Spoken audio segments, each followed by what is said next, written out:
queridos, estamos de volta e de volta está também a Semana Santa. Tema de hoje, eis que o teu rei virá. Bem, no tema de ontem comentamos que Jesus chegou em Betânia na sexta-feira, passou o sábado na casa de Marta, Maria e Lázaro, à noite tomou a ceia, por ocasião do convite de Simão, ali em sua casa, e no domingo era seus planos se dirigir para Jerusalém. Acontece que, por esses dias, todos os judeus da diáspora estavam concorrendo para Jerusalém. E nesse trajeto de Betânia até Jerusalém, acompanhava Jesus uma grande multidão. Esta multidão estavam com os olhares voltados para Jesus. As suas palavras, a sua gesticulação, o seu olhar meigo, dócil.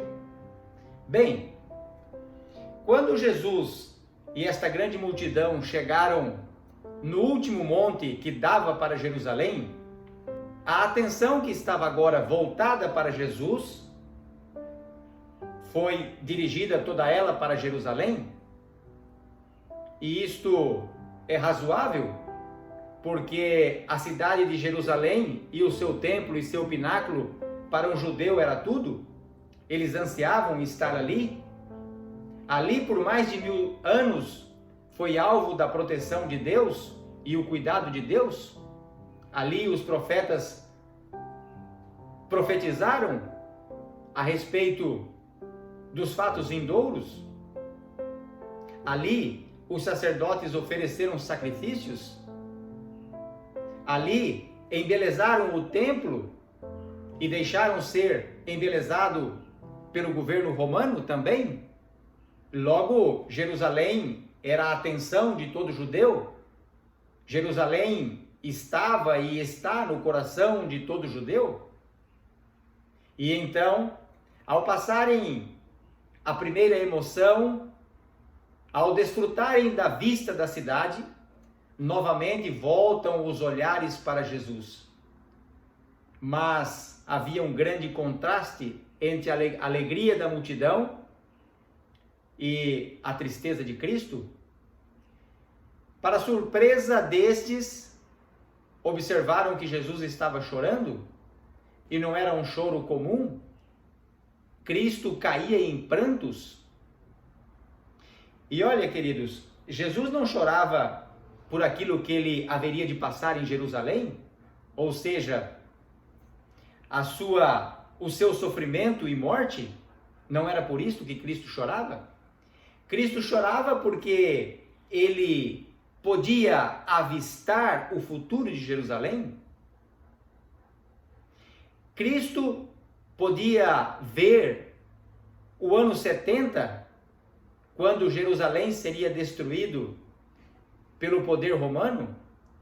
Ele poderia ver as mães vendo seus filhos sendo mortos, os pais por ocasião da fome, querendo tirar da mão dos próprios filhos um pedaço de pão. Quanto sofrimento, quanta dor. Jesus via também a rejeição, a cidade que iria desprezar o Salvador do mundo, e por isso Jesus chorava. Em seguida, ao descer o Monte das Oliveiras, esse tumulto, esta multidão, logo tomaram conhecimento os chefes da cidade e vieram ao encontro de Jesus e os seus discípulos e lhes perguntaram que tumulto era aquele? E a resposta eu gostaria de ler na íntegra. Disseram os discípulos: pergunte a Adão e ele vos dirá? É a semente da mulher que há de esmagar a cabeça da serpente?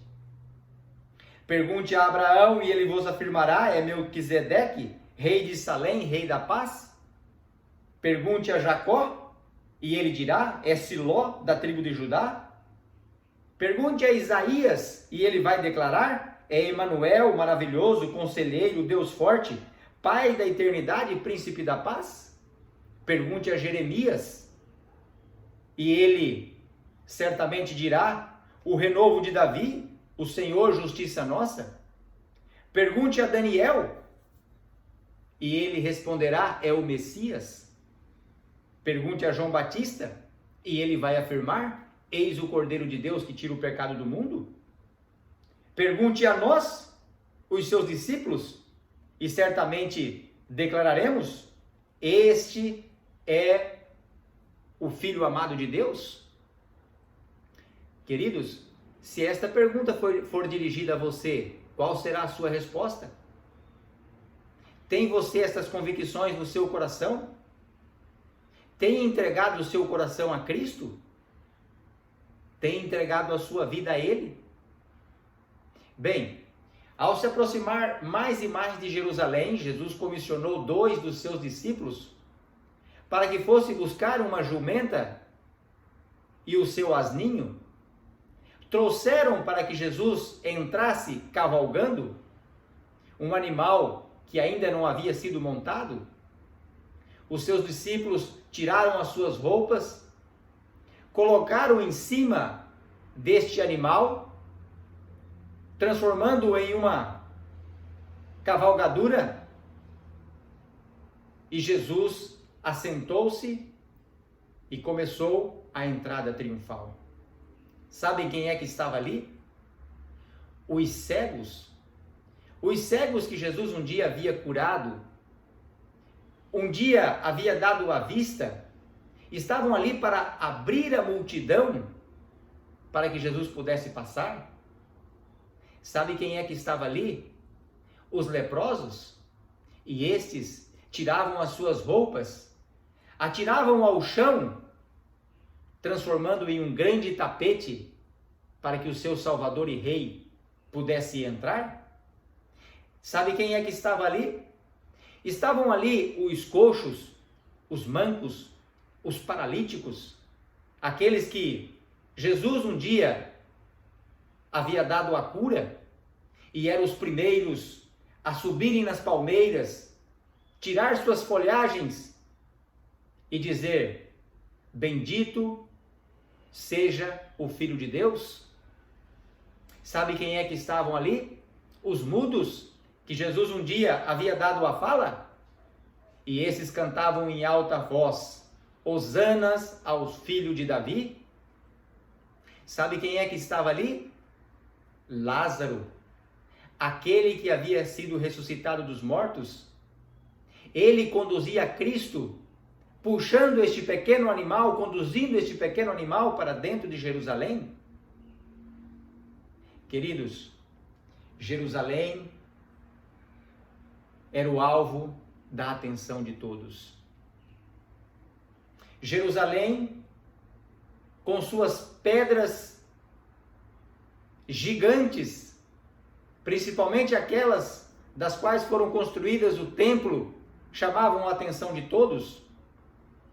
Jerusalém, que havia em sua entrada uma grande videira banhada em ouro. Tudo isto, ao cair da tarde, quando os raios do sol batiam no pináculo do templo, nas paredes brancas do templo, nesta linda árvore da vide, era alvo de espetáculo para todo mundo. Conforme dissemos, não só os judeus, mas também os romanos embelezaram este templo, e era uma das maravilhas do mundo de então.